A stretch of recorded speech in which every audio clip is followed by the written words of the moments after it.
Somebody might be up for a deep conversation right on the first date, and somebody may need a little bit more time to warm up, to become socially comfortable in order to be able to answer those questions in a genuine, vulnerable way.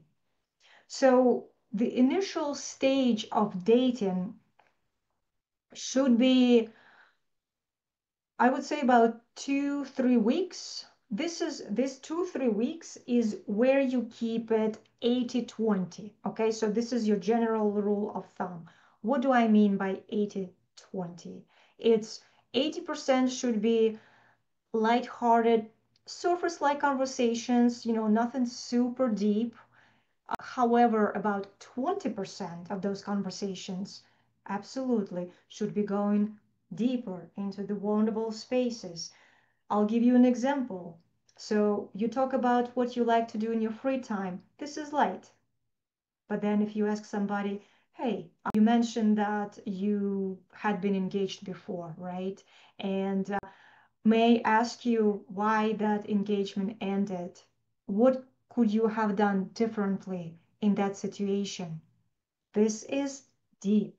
This is vulnerable because you are inviting person into a space that maybe it's a bit uncomfortable to talk about, right?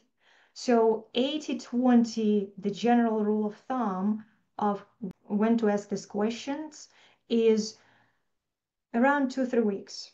If you have been with somebody, going on dates, doing activities, having a good time, and it's been 2-3 weeks, but you haven't asked any deep questions, that's a problem. You might be wasting your time because you have no idea whether you are compatible with that person if you don't ask these questions.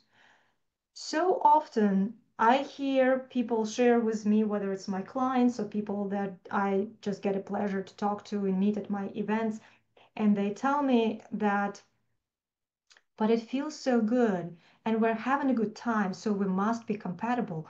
We're clicking, we are vibing. Well, vibing, clicking, having a good time doesn't have anything to do with compatibility. And this is where a lot of people make that mistake.